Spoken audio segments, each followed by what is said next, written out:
the governor.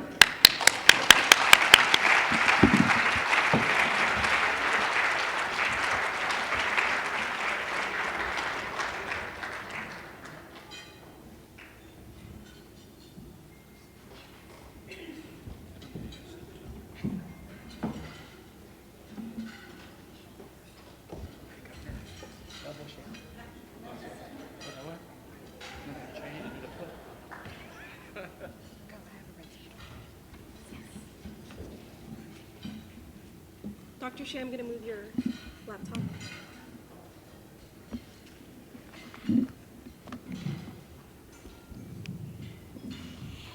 Good evening. Are you guys full? Did they feed you good? I think the Guam Medical Association has a lot of money, so the menu should be good. Thank you for inviting me here tonight. It's always a pleasure for me to be among colleagues in the healthcare. And so I just wanted to say thank you again for this opportunity to speak before you. Good evening. As we gather here tonight, medical professionals, public health experts, and community leaders around the globe are working to contain, treat, and combat the spread of the coronavirus, most known now as COVID-19. And while technology has made our world better, closer, it has also made us more susceptible to the greatest pandemic of all, fear. As medical professionals, this is of course a great concern. As a nurse, I share this concern. Now that fear finds itself in your waiting rooms and the parking lots of your clinic, where sick patients anxiously wait to be cleared of the virus. And it's likely being felt by each of you and members of your staff. Yet, despite the fact that we are all human too, that we share many of the same fears and anxieties, I know that each of you has initiated your pandemic response protocols and continue to follow CDC guidelines. That is how Guam will get through this. We know this because we have done so in the past. And I want to thank all of you for doing your part. As your governor, I am doing mine. That is why I am grateful to GMA, its leadership and members, for inviting me here tonight. This is a great opportunity for you to hear from me directly regarding what we have done to prepare. First, we acknowledge that we are facing a global challenge that demands high-level national attention. Early Tuesday morning, I and other governors throughout the nation spoke to Vice President Pence, who will now teleconference with governors on a weekly basis to ensure continued coordination as the threat of the virus evolves. He reported that the White House was working with Congress on an emergency supplemental budget to address the virus. Today, that $8.3 billion emergency package passed the House with bipartisan support, and Senate action is expected soon. The measure includes a $2.2 billion to help federal, state, and territorial public health agencies prepare for a response to coronavirus, including funds for lab testing, infection control, and tracing individuals who might have had contact with infected people. The bill also reimburses state and territorial governments for costs they have already incurred. The funding will provide resources for the Infectious Diseases Rapid Response Fund, as well as $300 million for global health efforts by the U.S. Center for Disease Control and Prevention. About $1 billion will pay for pharmaceuticals and medical supplies, including masks and protective equipment for workers. The remainder of the package is allocated for research. During the call, the CDC also assured each jurisdiction that test kits will be received shortly. When they are, Public Health Director Linda DeNorsi has assured me that our Tamuning lab is calibrated and ready.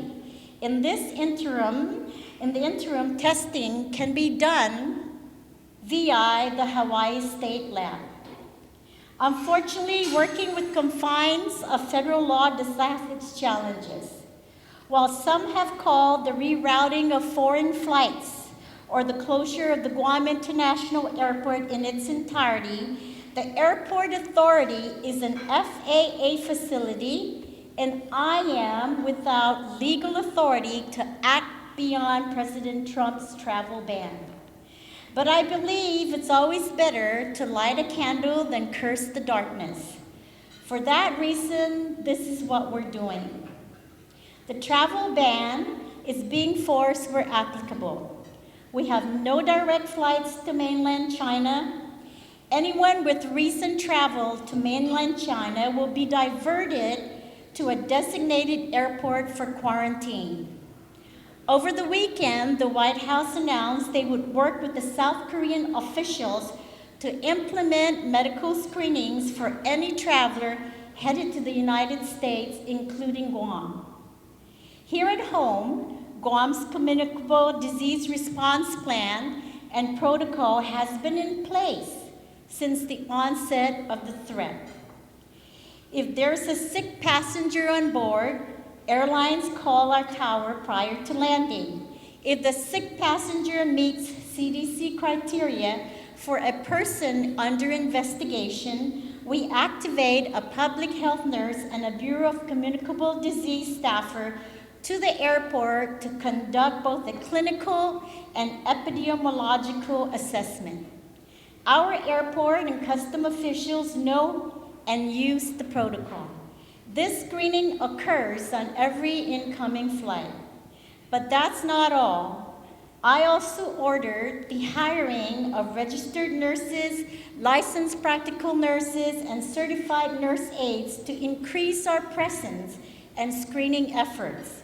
I have expedited the paperwork and made the resources available.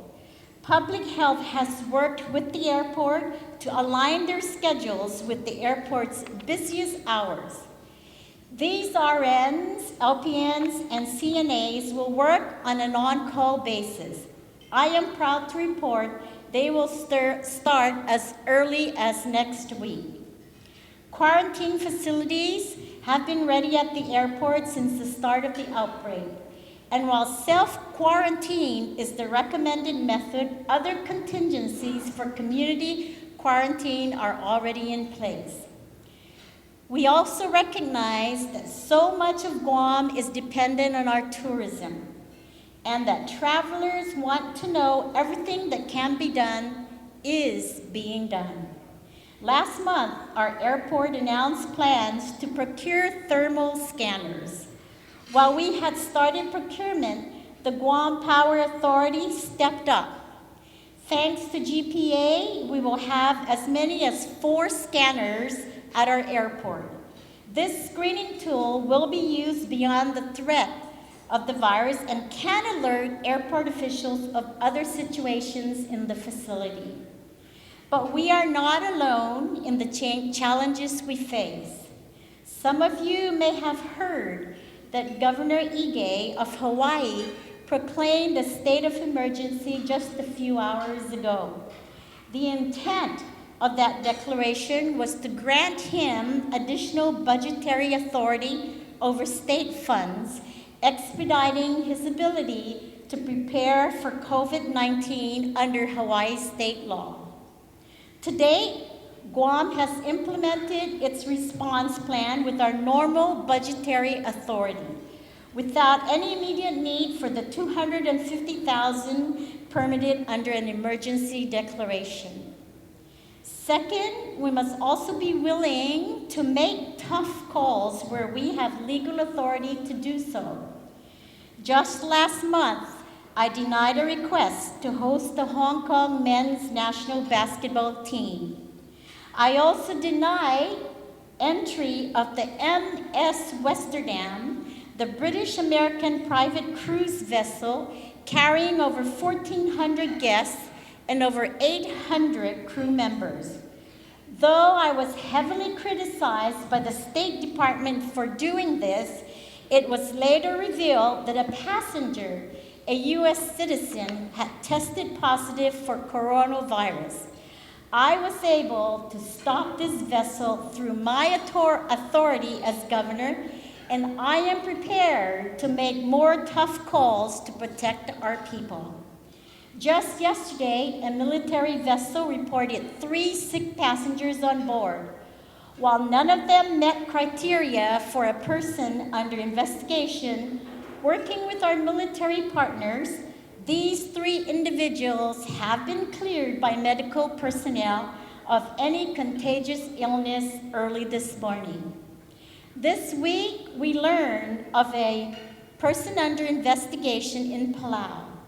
Because the individual transited through Guam, we reached out to the Palau's Ministry of Health and CDC's Division of Global Migration and Quarantine.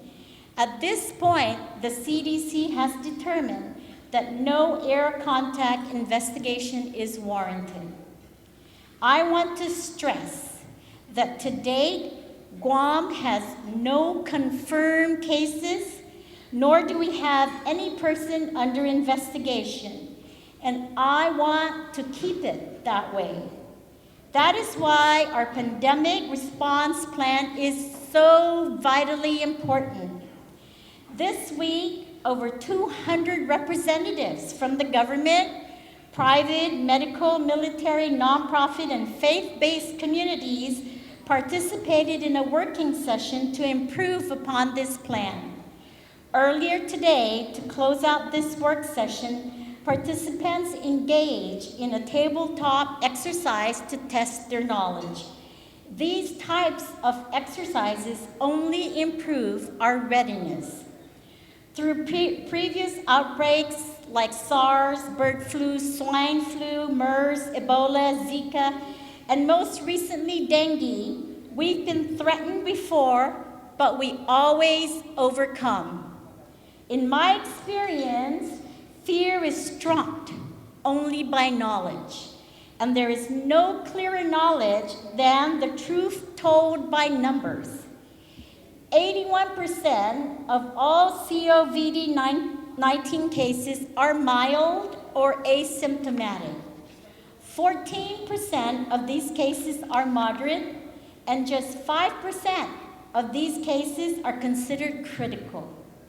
The mortality rate for SARS, which Guam faced years ago, was 3 times greater than the newly adjusted rate for COVID-19. And when age is considered, the threat of death is just 0.2% for those under 50. We also acknowledge that every death caused by this virus is tragic. But here's another numerical perspective. On February 10th, one of the worst days so far, 108 people died as a result of COVID-19. But on that same day, cancer killed 26,284 people. Heart disease killed 24,641 people. And the world lost 27.7 times more people to suicide than COVID-19. This is why I have asked my policy team to focus on the goal of universal health coverage as a human right in the next year. As I say during my State of the Island address, by some estimates, the government of Guam currently spends around $330 million in GMH, Medicaid, public health, and the Guam Health Insurance Plan. Yet every day, people teeter on the edge of bankruptcy, praying that one illness doesn't break them or their families. On an island ravaged by diabetes, patients are forced to ration their insulin because the price of this lifeline on which so many depend has increased by an average of 55% since 2014. I know that it will require study, private sector ingenuity, and community courage, but together we will get it done. In May, my office will be conducting the first health summit, calling together providers, public health experts, policy professionals, and economists to tackle the health challenges we face as a community. I anticipate that we will speak to the models we are considering and the safeguards we will employ to ensure that doctors and nurses get to care of their patients regardless of income or status in life. That is my goal, a Guam that is safer, healthier, and more prosperous than when Josh and I came to office. I hope I can count on each one of you to help with that goal. I ask for your support. I ask for your continued cooperation, because only through those efforts will we be able to move on with our lives, and that we can then continue providing quality health care to our people. I ask that we be calm and cautious. We need to balance the knowledge we have and what we can do to allay the fears of our community. You are the medical scientific professionals. Your patients depend on you. They rely on your information. I ask that you guide them with accurate facts and information. I ask that together we allay the fears of our people. Let's not be alarmists, and let's continue to be the medical scientists that we all are. Thank you, and Sijus Maasi.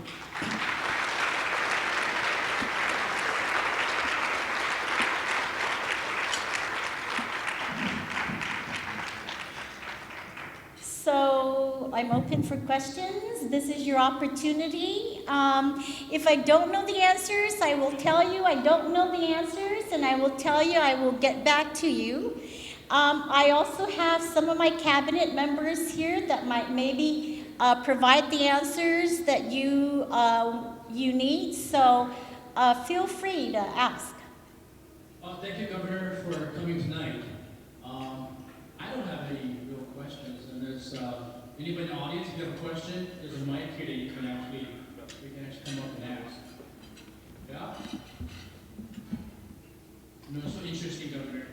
Before you started, you must have answered everybody's questions, because there's no questions in the audience. Yeah? I could also, I know that one of the biggest thinking, right, is what are we doing about the hospital in terms of its facilities and safety of care? And as you all know, we did ask the Army Corps of Engineers, very professional group of people, to please come and make an assessment of our hospital facility. And they brought medical experts, engineers, experts who are focused just on building hospitals. Experts that look at the modern delivery care system and how hospital facilities meet that delivery system. They made an assessment, and of course, most of you have heard either through media or through other sources that a draft report has been submitted. We are waiting for the final report. When I was in Hawaii, I met with the directors of the the Army Corps of Engineers, and they said basically what's in the draft is probably what is going to be in the report, except for maybe minor details and comments that we have. I know that the hospital and the board has looked at the report, and I know that they've submitted their comments to the Army Corps of Engineers. But basically what they said is the three major ones. If we are going to renovate the hospital, in the same place, it will cost us $761 million. If we are going to build a new hospital, it will cost us $743 million. So, no brainer. What am I going to do? I would prefer to build a new hospital. I really don't want to put any more unessential money into this hospital, but I will also provide the funding and the resources to make its life 5 years or to 7 years so that we can have the time to build the hospital. So there's a $20 to $21 million financing that needs to be done to repair the roof, the HVAC, and the electrical system. 3 major areas. We are working very closely with the hospital to make the priorities happen. I also do have $3.5 million given to Guam for the hospital to repair their HVAC system. So my thinking is I'm going to first fix the roof, make sure the roof is okay, all the windows are caulked so there's no leakage. Believe me, when I walk into that hospital and I see, towels on the floor because it's leaking, it just doesn't give you a sense of cleanliness or safety or quality of great hygiene. And it saddens me that this is what our people are having to go to in the hospital. And everybody in the hospital wants to get the hospital up to speed and updated and good facility and so forth. So I am going to find the $20 and $21 million. I have been working with Gita. I've been talking to people. So it will happen. And I am going to meet with the board members and go over financing options. So I just want to assure you that the hospital is going to be fixed. It's going to be fixed, and I ask you to help me send that message out to our community. Instead of criticizing the hospital, let's work together. Let's get our energy and efforts together to make the hospital safer. I'm doing my part, and I'm working hard to get it, and I'm going to make it happen. So rest assured, our nurses, our healthcare professionals, our doctors, you are going to be working in an environment that's conducive to providing quality health care. And the community, I want to assure them, this is another thing, I want to assure our community that our personnel at the hospital is the best of the bestest. And I make up that word because I feel there is best of the bestest. And I'll tell you why. Other doctors who have gone and trained off island and have experienced care throughout their experience as a medical professional have said to me, Governor, I have worked in high standard hospitals, and now I am here at GMH, and I want you to know the nurses at GMH are the best nurses she has ever experienced. So I just want to say, never underestimate the talents of what we have here. But in order for us to make that even stronger, we need to work together. Officials have to work together. The board members have to work together. The doctors and the nurses and the healthcare professionals, we need to work together and have one united voice, and that is we are providing quality health care to our people. And you know why Wuhan had all those deaths? You look at the factor of how their medical capacity and capabilities are. We are far better, I feel, than Wuhan. I don't want to have the same experience as Wuhan, but I'll tell you, we are prepared to address the challenges of if the coronavirus we have an outbreak. We have identified facilities, we've identified personnel, we have identified medical supplies, equipment. We work very closely with our federal partners. We will get the necessary funding to make it happen. We work very closely with the military. So all those elements are there. We have done whatever we humanly possibly can do. And I have to say, I am very comforted with our pandemic plan. I'm comforted with the leadership of the public health. I'm comforted by the leadership of the Homeland Security. I'm comforted by the leadership of Guam Memorial Hospital. And we are preparing for the worst and hoping for the best. And so far, I don't have any wood here, we are okay, but we cannot be complacent. We have to be very vigilant and very cautious. Thank you. Nobody asked the question, but I just wanted to add those comments. Great. In fact, somebody texted me a question. Said, Dr. Sheih, the president, can you ask this question? So this is not from me, but under universal health coverage, I know that in Honolulu, of course, about 99% of people there are covered with health insurance. And part of that is because they mandated the employers to provide coverage. If you're an employer in Hawaii with more than 2 employees, you mandated that you have to provide healthcare coverage. Guam has not had that mandate. And I think part of the benefits for employees to work may not be just a minimum wage, but also the benefit of getting healthcare coverage. So what is your thought about providing an employer mandate? You know, in my statements, I've always said that healthcare is a right. It's not a privilege, it's a right.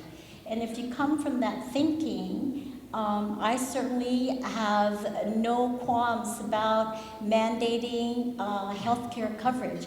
I would also say that most of our employers and our businesses do provide healthcare coverage in Guam. And of course, the government provides healthcare coverage. We also have healthcare coverage to the public health system for those that are in the low to moderate income people. So my goal is to lessen the cost to our people in providing healthcare coverage, to control the costs, and to be able to provide benefits that are standard benefits for our people. Focus a lot on prevention, I think, is key, because if we do that, then the need for more acute or more critical care becomes less. And do you believe that the expansion of the universal coverage, what is the population that we're talking about? I don't know if we even have a coverage map or how many people that require coverage versus who's on private insurance versus public health insurance like Medicaid or MIP. What is the gap of coverage on how many thousands of people we're talking about? You know, I don't have that number and I don't want to guess. But again, my goal is for everyone to have health care insurance or health care coverage and to have basic benefits. Okay. I think majority of the health insurance, the 4 local health insurance are here. So I think they're more interested in probably partnering up with the universal health coverage. I think they have a key role, and it depends on what model you use. My plan right now is to self-insure as a start. And we started the government employees. If we pool all the monies that we use to provide healthcare insurance, I'm very confident that we can be successful in self-insurance. Right now, we have dental coverage in government, but it's through self-insurance. And we're seeing good success in it. Okay. And then one other question, this is going back to the coronavirus, is that, they just announced by the federal government that we have about 65,000 respirators across the country in the United States, about 65,000. And most of them are being used. And if there's an outbreak, there needs another 60,000 more respirators. On Guam, we struggle to have enough respirators here. So I don't know what the plan is for getting more respirators on the island just for the protection of people who really need it. So during my conference call with Vice President Pence, that was one of the questions asked by the governors. And they now, what's happening there is they have a federal national stockpile system. And so they're getting medical supplies, they're getting respirators, they're getting ventilators, they're getting all of that. And the message there was if they needed to have more ventilators, they will get those ventilators. They have, initially Vice President Pence and President Trump was only asking $2.8 billion for an emergency supplemental budget, but the Congress gave them 8.6. And so there is definitely the funding source to make that happen, and a lot of that money is going to go towards, like I said, pharmaceuticals, medical supplies, ventilators, protective equipment, and so forth. So we can avail ourselves through that federal system. One last question before we break is that I know that within that congressional bill, there is a provision in there to help out businesses. Yes. That's actually, in trouble because of tourism, etc. Right. I know GDP has been on that topic quite a bit. Minimum wage also is one of the concerns that they have during this time. But within that bill, I think there is a disaster loan. Right. I don't know within that bill if they have to declare Guam as an emergency to tap into that disaster, just like there's a typhoon. Tap it into it and say this is emergency declaration? It doesn't say. It does not say it. The disaster loan program is available through the Small Business Administration. Right. We are also looking through GIDA, through the Small Business Community Initiative Program, where it's a loan program, and that once the loan is granted, they would allow 90 days of deferment of interest. Just interest payments. So we are also looking locally what we can do to help our business community. We've seen this in the past where tourism has slumped or slowed down because of outside forces, typhoons, like I said, the previous viruses, and so forth. And what really keeps the economy, I think, a little bit more stabilized is military spending and also government spending. So military spending, I was talking to the commandant of the Marines when I was in DC, and he assured me that the military is going to start relocating to Guam from Okinawa in the mid-2020, so middle of this year. Additionally, I was just talking to Admiral Manoni, and he's seeing there is going to be an increase ship vessels coming to Guam that can bring anywhere from 700 to 5,000 sailors. He just recently told me that there was an Air Force drill, and that there were 1,000 airmen here, and they didn't have the capacity to house them, so they were out in the hotels for a month. So I like what the business community is doing for their business continuity plan. What are they doing? They're discounting restaurants, they're discounting massages, they're discounting hotels, and they're doing staycations. So my point is, when that slump goes down, I think we have local population that can help sustain some of that economy till we get through it. My history says that it's usually anywhere from 3 to 6 months. So I have tasked my fiscal team to look at what we can do to help the business community have more cash flow for their operations during that period of time. So I am looking at this in two ways: the health side, our public health, and the economic side, because we still need to make sure our economy is viable to provide the jobs, to provide, the income for our families and so forth. Okay, great. Thank you very much. Anybody else have any questions? Yeah, Felix. Hello. Hi. Good evening, Governor. Thank you so much for joining us tonight and for your great speech here and actually giving us a good view of what your view is right now with the current healthcare status here. Now, it's music to our ears to hear you say that healthcare is a right, and we firmly believe that. But I think most of us want to take that a step further and say that high-value, sustainable healthcare delivery is a fundamental human right. And unfortunately, universal health coverage doesn't necessarily guarantee that. And so I think, are very fearful of a potential bubble in the country in terms of healthcare spending, and with no real metrics that shows better quality that comes with that. So my question is basically, in your plan and what you're hoping to help formulate is, will there be a move and a radical move back toward value-based payments that are the majority of what we see here on this island, as opposed to a fee-for-service? Thank you. So, yes, I think we need to move that way.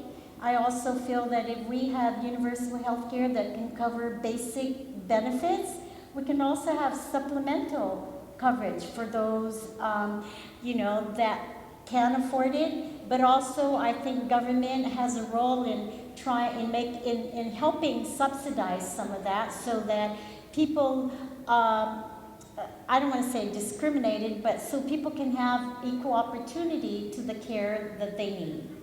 And thank you. And my follow-up question to that also is that you said earlier that really fear is one of our biggest pandemics that we have. And when we talk about the shortfalls of our public hospital, I think a lot of that generates fear. Mm-hmm. But when the reality is that the number one cause of death on this island is ischemic heart disease, death and disability, I should say, ischemic heart disease, diabetes, and then stroke. And most of that starts at the preventative and primary care arena. So my question now is, what are we trying to do in terms of assisting public health and expanding public health role in that, and as well as the private and public partnership in that integrated delivery system? So I have always been of the philosophy that we need to shift our dollars towards prevention.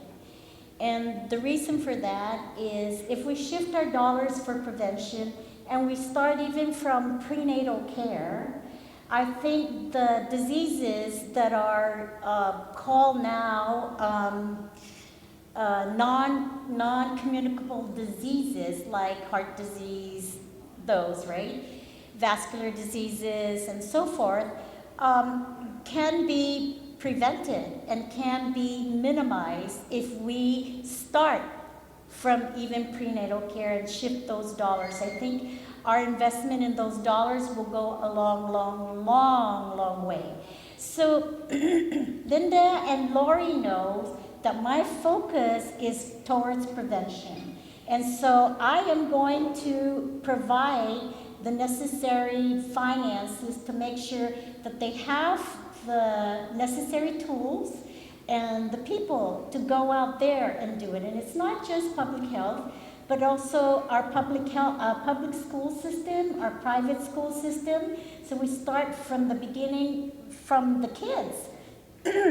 Excuse me. And so that's very important. And so that's my philosophy. That has always been my philosophy, even when I was a nurse. I was always out there teaching my patients about what kinds of lifestyles they need to have. You know, as you know, I'm the senator who made smoking illegal in restaurants and bars. That's a great preventive measure, and as a result of that, we're seeing good outcomes now. So, absolutely, Dr. Cabrera, I am right with you on that. Thank you. Governor.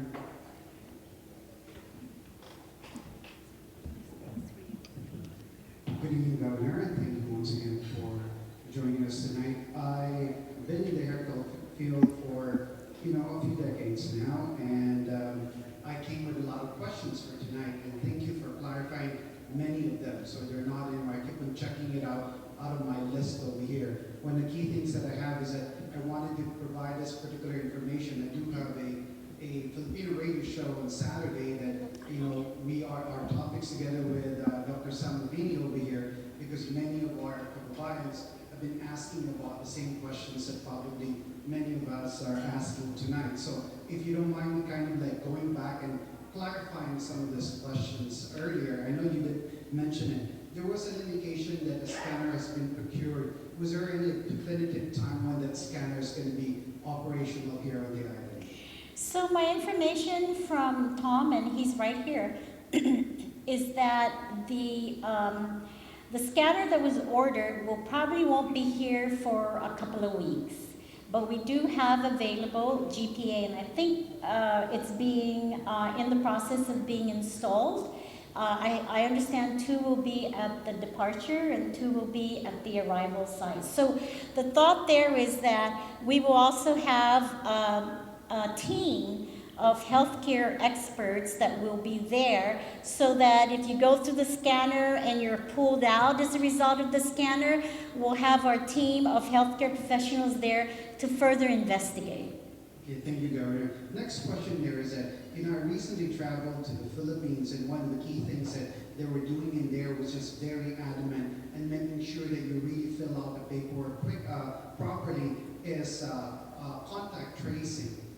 Indicating what seat you were sitting, where you're going to be staying at, your contact number, and what have you. When you came back on the island like a week and a half ago, none of that one were actually being asked. I do know that tourists are being asked about them, because I do have some friends who were tourists and they asked what hotel they were staying. Was there any going to be an effort to do a 100% contact tracing for individuals that are arriving on the island? Well, I think that would be the goal, but I do know that you're absolutely right. The tourists are being not monitored, but they are being traced as to where they're staying. And I know that Public Health has worked closely also with the Guam Hotel Restaurant Association to help out, and especially if there is a person that may be suspect, right, and they do their screening, they would be, of course, tracked. You did indicate earlier about mandatory health insurance, but for many years we've been voicing this thing out in the community that, one of the biggest industry over here that brings in foreign individuals here is the construction industry. Mm-hmm. But up to now, there's really been no mandatory health care insurance for them. Many of the aged workers, and we do have aged workers now, are actually just being self-insured by their employers, and to some degree, it was very much underinsured. Would you care to comment about that? My information is that all of the construction workers are required to have, or the contractors, they are required to provide health care for their employees. That's my information. I'll have to check with the Department of Labor and also the Contractors Association to see how extensive that is.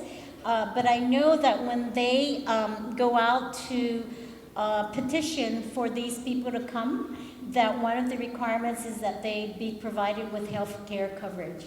Yeah, there seems to be some variation from one company to another. Other people are getting, like, let's say, the standard health insurance, Select Care, Stable, or what have you. The other ones is that, okay, if you get sick, we'll pay for that one. But if you get sick more, we send you back where you came from. And that has been encountered by many. just the last question over here, Governor, is that you've indicated and you have seen that there's a lot of industry over here on the island affected by this virus, and one of which is, of course, the supply industry here on the island. There appears to be a lot of money that's being allocated by the federal government to be able to procure those supplies. Is the procurement of those supplies going to be on a state basis, or is it something the federal government will do and will be sending on the island? And if it's going to be on a state-to-state basis, will the local companies over here have the opportunity to avail of those what we call contracts?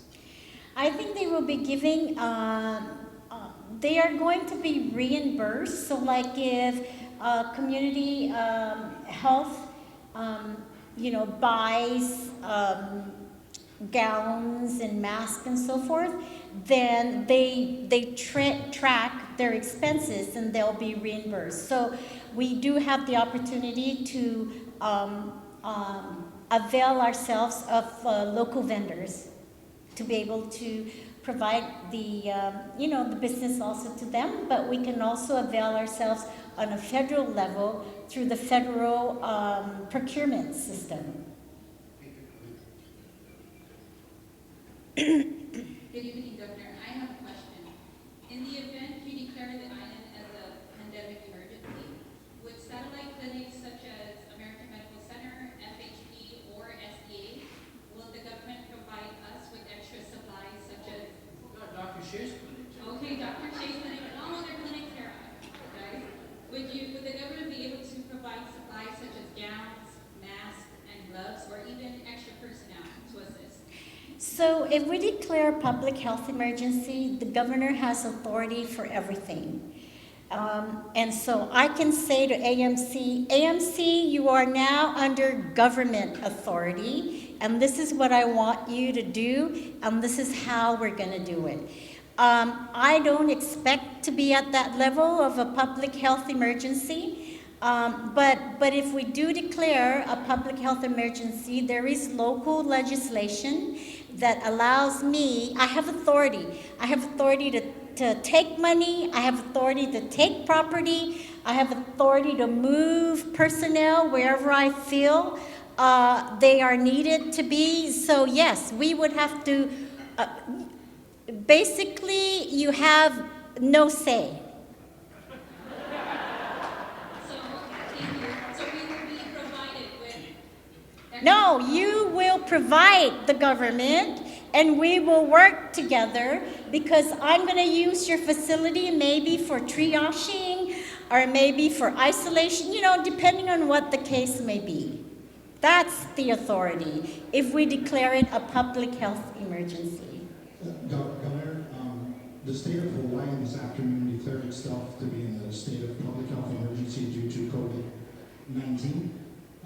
And so apparently Governor Ie in Hawaii now has that authority that you're speaking of, but really it's a responsibility because, as you know, most clinics don't have the capability to protect their personnel from COVID-19. If we see what happened in Kirkland, there are now 27 first-line responders who are in 21-day quarantine after they responded to the nursing home and other incidents. By the end of this week, the city of Kirkland expects 1,000 people to be suspect. So we hope it won't happen, but I don't think we're asking you to take over our business. We're doing pretty well and paying our GRT 5%, by the way. We wouldn't mind not having to pay it this week if you were having a hard time. But the real issue is I think the state of Hawaii probably is not as good as we are. That's not me. But the state of Hawaii may not be as good as we are, so they're acknowledging that they're in a state of emergency, though they're literally about 3,000 miles away from where all the sick people are in Korea, Japan, and China. We are much more likely to have an incident, and this afternoon, the Marshall Islands, the CNMI, have acknowledged that they have suspect cases who probably transit through the Guam International Airport. Again, I don't know if it's true, but we're there, and the fact that we're still not in a state of emergency probably means that we're all doing a pretty good job, or that our weather is better than Hawaii's, and we're just not going to get affected. But the fact of the matter is that even now, in our pandemic preparedness, we're saying that we're ready, but our frontline providers are screaming that they don't have gloves, masks, and gowns to respond to a case tonight. And so I just ask is that if we don't need to declare an emergency to access the federal funds that will allow for the $1 billion in masks, gowns, and gloves that are going to be distributed to the states, if we could ensure tomorrow that or even tonight, the Chief Stone and Chief Ignacio will be able to distribute PPEs to their personnel in the Dennyville and Agate precincts because they're actually pretty pissed off that they don't have it yet.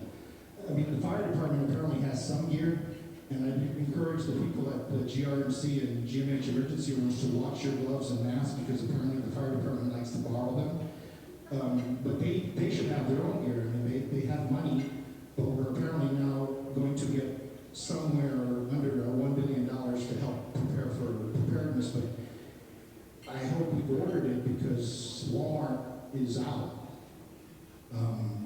Prairie Point is out.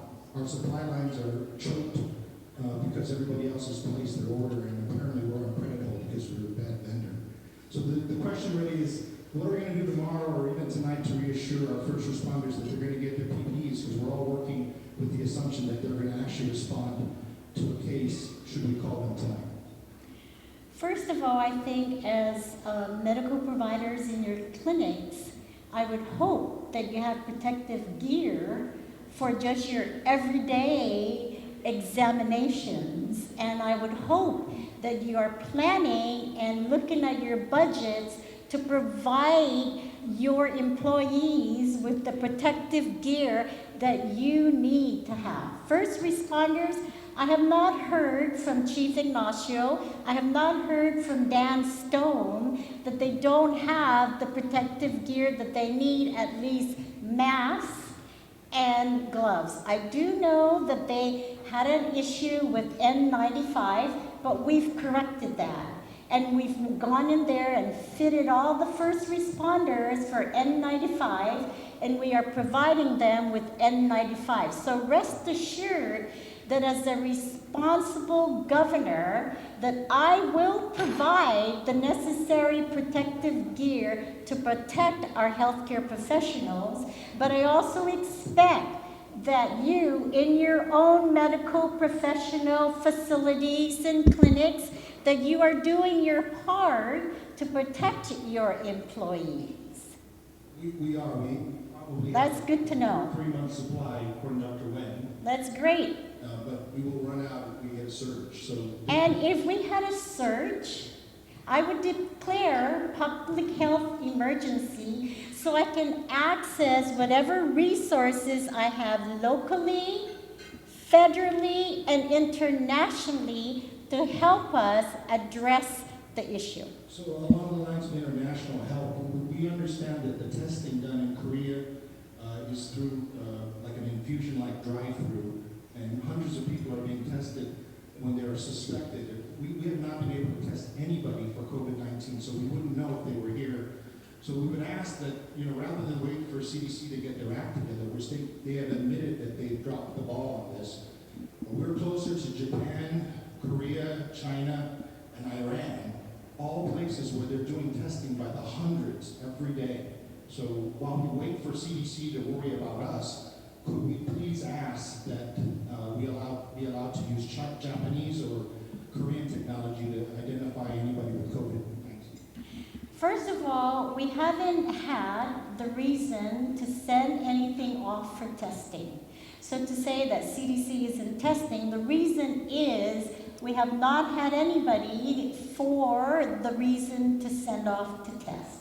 If we did, we would send them off to Hawaii State Laboratory.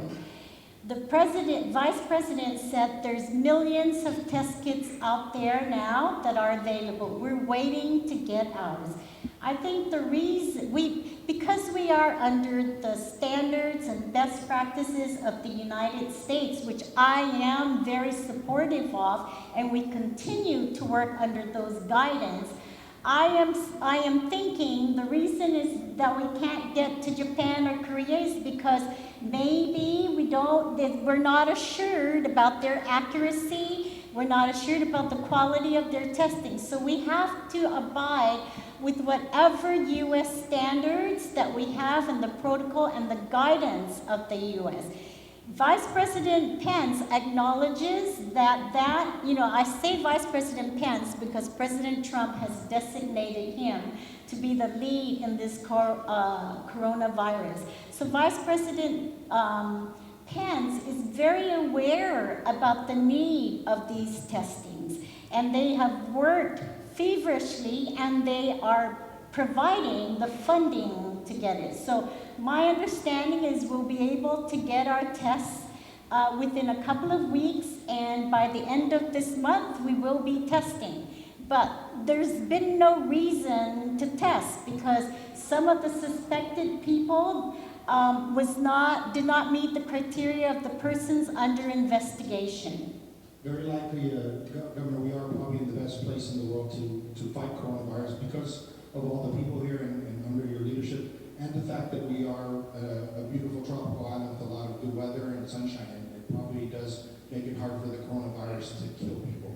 Unfortunately, the world is worried about it, and the reason why everybody's here is because we're very worried. So we thank you for your leadership, and I think we can't speak for the entire Guam Medical Association because they're now worried that we might take them over in a public health emergency. But for the Guam Medical, I will be a reasonable dictator. And fair. I will be your benevolent dictator.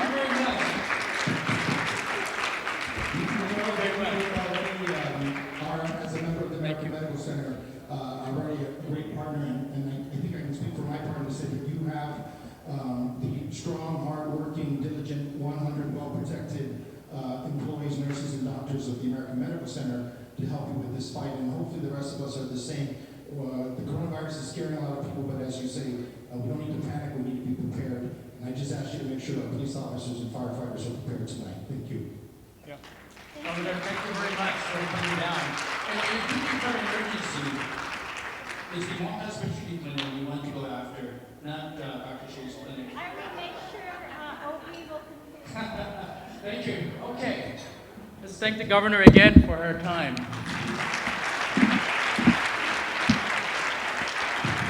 So that'll conclude the event for tonight. And March 15th is the International Corona Conference. So make sure you save the date for that. And Prime Sullivan will send out the flyer for that. Thank you very much. Have a good night.